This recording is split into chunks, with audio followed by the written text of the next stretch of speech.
Welcome to Real-ationship Goals, a podcast all about the realities of healthy relationships.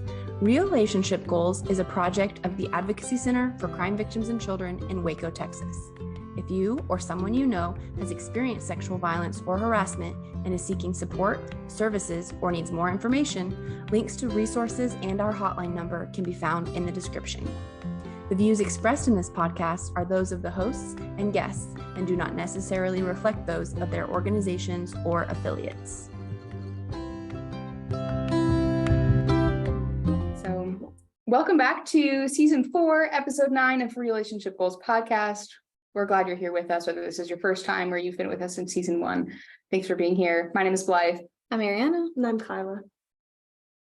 So, I have our story for today, and per the title of this episode that I assume you saw when you clicked play, we're talking about comparison. And comparison, for me at least, feels like it has been just a thread that has kind of existed in a lot of my relationships, in most of my relationships, for a really long time. And it's something that I've had to, really battle with. And so I think because it's been such a thread, for whatever reason, I'm having a really hard time thinking of a coherent, like, this is a perfect example of a story. And so I think what I want to do is just give some like micro examples of like, at least like in my head, what comparison has sounded like. Because for me, comparison often looks like I'm comparing myself to other people.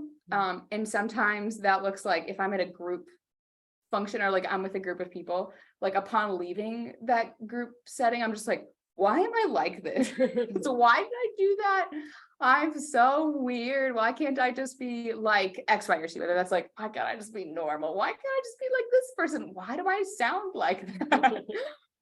So I think, at times it's looked like that, whether that's leaving, especially if I'm meeting new people or something like that.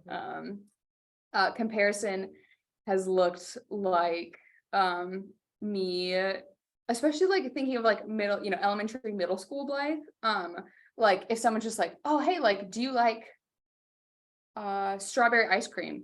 And me being like, oh yeah, I love strawberry ice cream, and then be like, oh, it's gross. And I'm like, oh, I now feel like my taste buds are wrong, and I feel gross, and I'm just gonna respond now to everything with like, yeah, it's okay. What do you think? Like, oh, I love it. Yeah, me same. And so I think it's also looked like kind of like accommodating, or like almost like me being sometimes unsure of like, what do I actually like, because I'm like in comparing myself to someone else, or just feeling sometimes of like, wow, that person over there is like, whether it's so smart, is so funny, is so compelling, is so kind, is so gracious, is so beautiful, and feeling then like I feel like I'm not that, and I want to be that so bad, but therefore I feel not enough.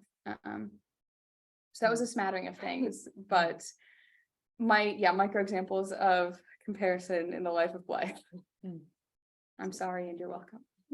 Well, thank you so much for sharing. That's like a mosaic of stories, but so relatable, I think, just because, like as Blythe said, we're talking about comparison today, and I think that it's something that every single person experiences constantly throughout their life. And if you don't experience that, I'm comparing myself to you right now because I'm so jealous and I want to be like that.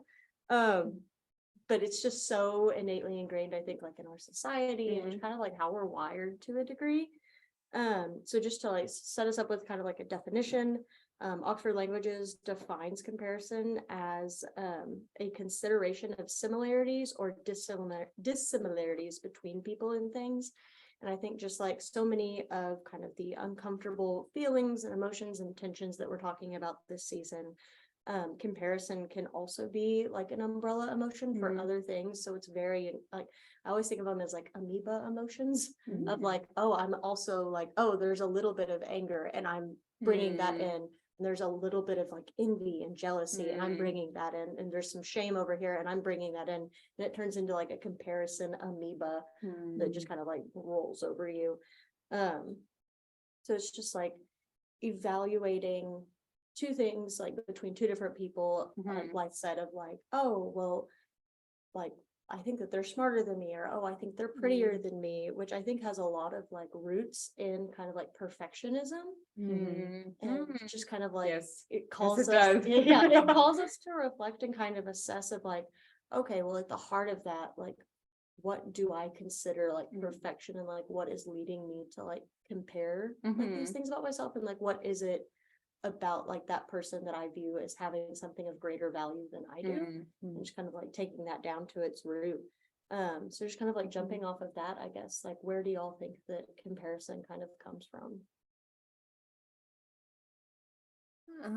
Like leaping forward into like the professional realm of things, like it can come from incidents from like with coworkers or supervisor, like if you guys are working on a big project together and like you are comparing yourself to one of your coworkers because maybe they're have a more educational status that than you, or you feel like they're more adequate to do more things on the project than you, and that can also bring in well, not bring in, but like leap forward into like an episode that we've already talked about, foreboding joy, with like basically like preparing yourself for the worst, even though that does not have to resonate with you. Because as individuals, we all have our qualities and different things that make us unique. So you're just as adequate as the other person. But sometimes when we get caught up in comparing ourselves between another person, it can like have that tinted mirror in the way. And so that's one way of looking at how comparison comes into that. Yeah.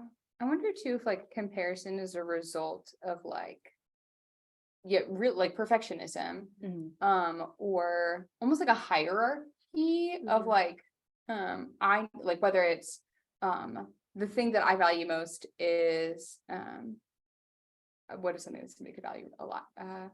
Money. Oh, wait, sure, money. No, yeah, like, hey, like, whether like you might really value like financial stability, which is a great thing. You might really value like, hey, like possibly based on like my own past experiences, I value being really financially successful, so that I'm not only stable, I'm so stable that I can, take trips internationally, that I can do this, especially maybe I can provide for my family or something like that.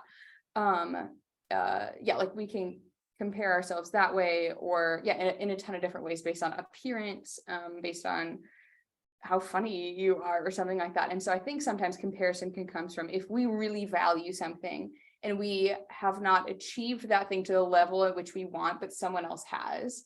I think like that it can like comparison can come from that like incongruity in a way of like, I want to be here, I'm not here yet, but you are there where I want to be.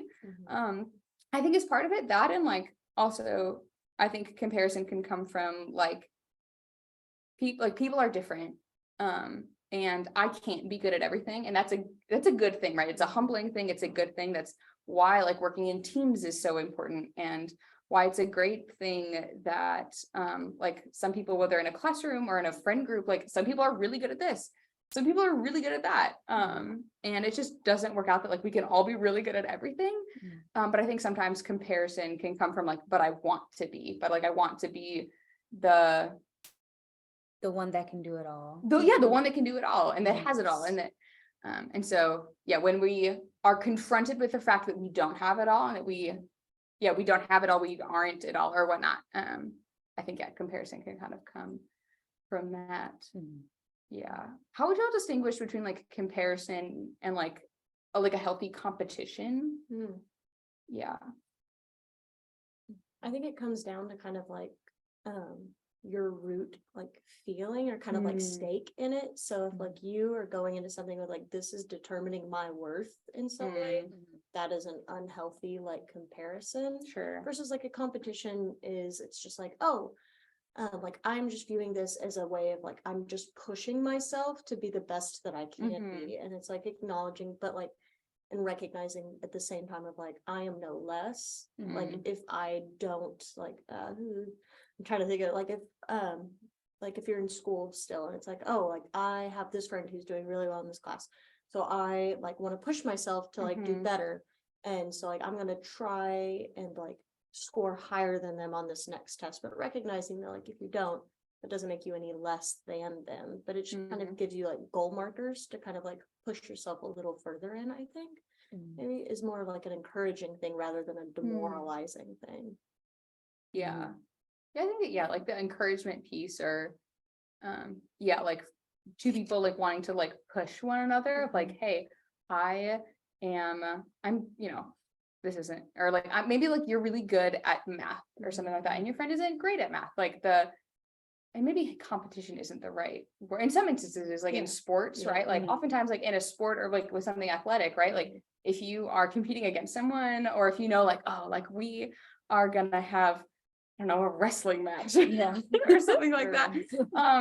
Like it's gonna really motivate me to be like, yes, to go, I don't know, to eat the foods that you need to eat to wrestle well, and to do the workouts and the things that you need to do, like that can be really motivating. But I think also, yeah, like the encouragement piece of like, oh, hey, whether it's on a team, like you're really good at this thing, I want to get better at that thing so that I can do it adequately, but like you should spearhead this thing that we're doing, or like you're great at math, I might not be so great at math, can we work together, right, to like help me get better at math. I think yeah, like it's more of like a two-way street rather than just a one-way street, because like comparison happens all in your head. Whereas like a lot of times competition and more healthy things that are not comparison are things that we do like in relationship with other people, and that we kind of like communicate together. Yeah, no, that's good. Jumping then into like the relationship piece that you just mentioned, like what does comparison look like in relationships? Yeah, either like what does it look like? How can it get maybe like unhealthy or harmful? Yeah.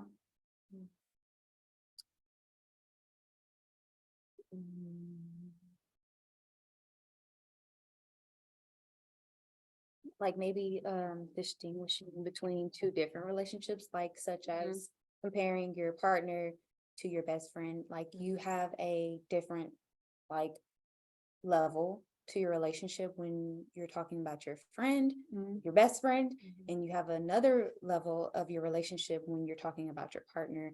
So it could be instances where you do this certain thing with your best friend that you don't normally do with your partner, and your partner might be viewing that and evaluating that like, oh, I've noticed that you like to do this with this person a lot more than you do with me. And so that can also bring in the comparison method as well. And just like, and how that can turn into an unhealthy realm of like jealousy between the two people, between the best friend and your partner. That can show up, being envious. And yeah, that's one way I think about that. So I try to think about how I am currently thinking about how like at the heart of comparison is insecurity, and how that insecurity like bleeds over into any kind of relationship that you have, like whether it's like professionally, and how that might impact like your working relationships, like with the people like on your team, or like maybe you're at school like with your friends and you're comparing in that way, and how that insecurity may like affect your behavior and the way that you're like treating your friends. Like maybe like because of that insecurity you start lashing out in some way, and like how that might hurt like them, or just like you were saying, Arianna, about like insecurity in those relationships of like, oh, well, like our relationship is different than like, and I feel as close to you in this way in comparison to your friend that you're a lot closer to, like about that, or things like, and how that insecurity may lead to like a deeper kind of like an unhealthy tension. Kind of like that may lead to plugging our grudges episode to like grudges being formed and kept, like if those things aren't like properly addressed and communicated. I think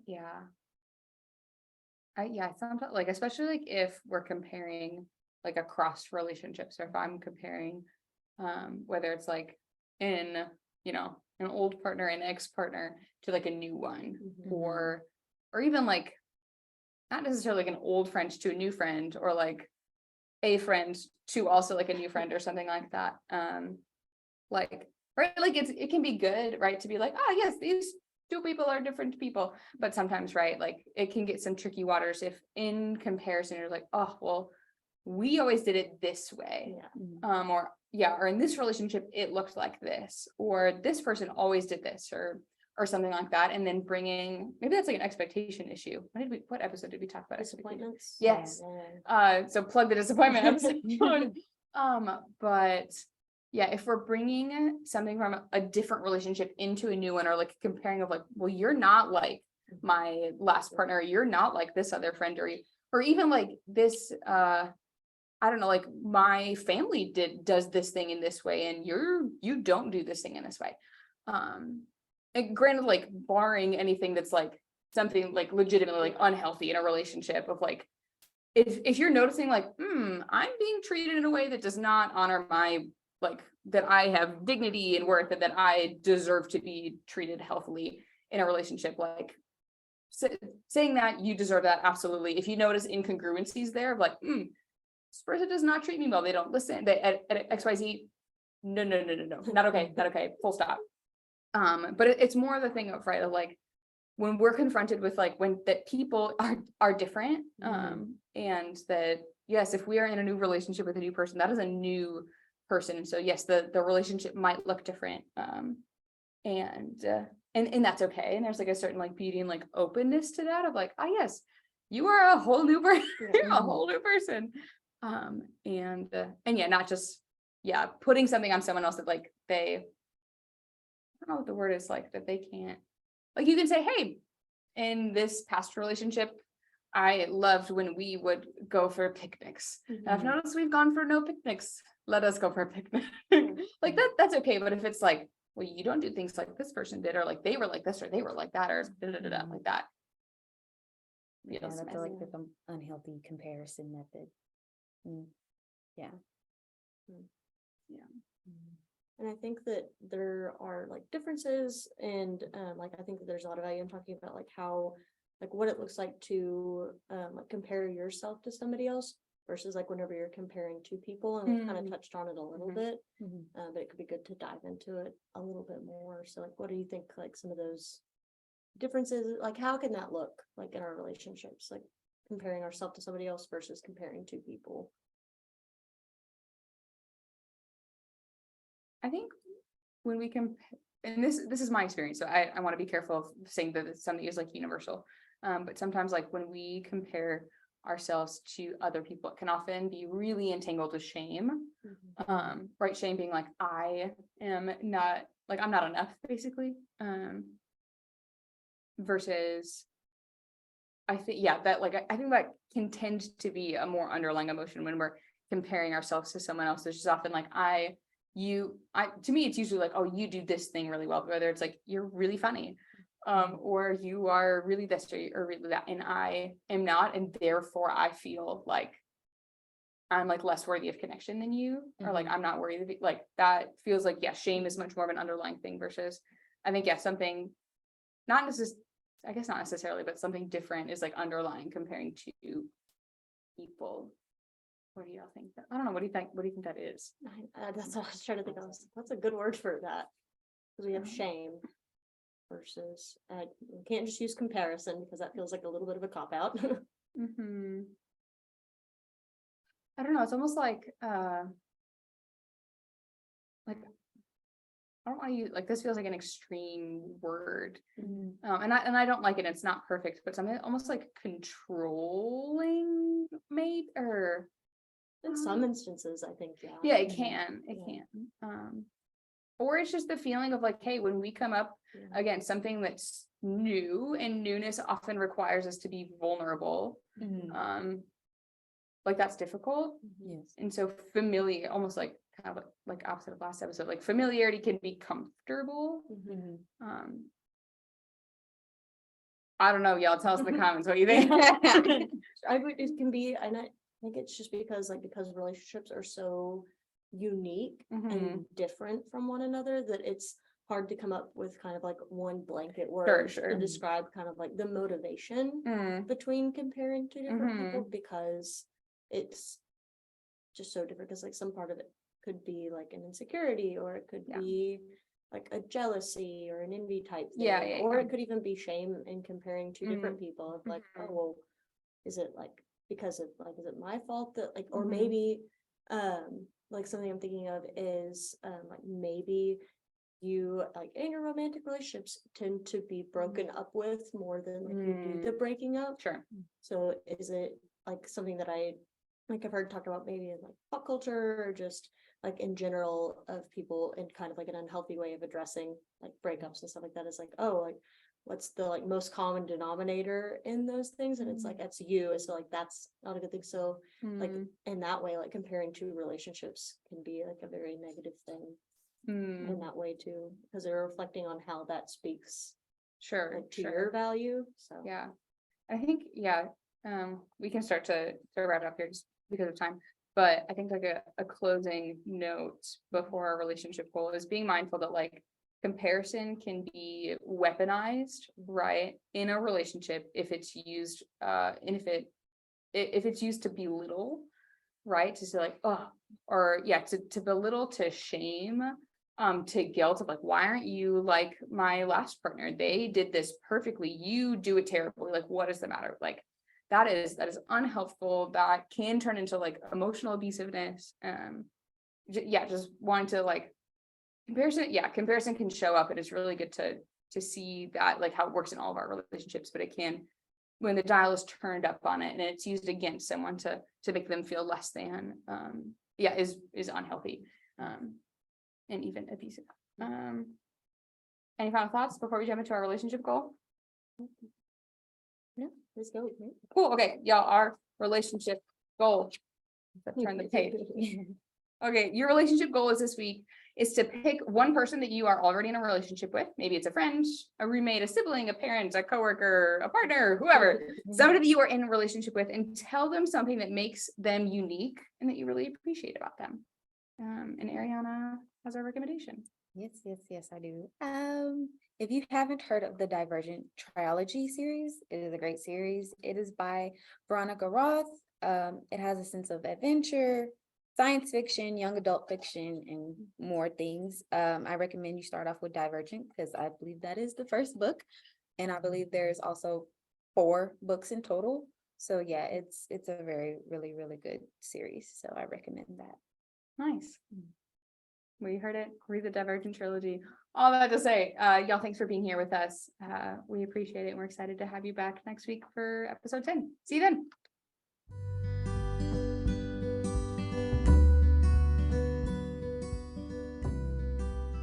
Thanks so much for tuning in to Real-ationship Goals. This episode was produced by the Prevention and Education Department of the Advocacy Center for Crime Victims and Children in Waco, Texas.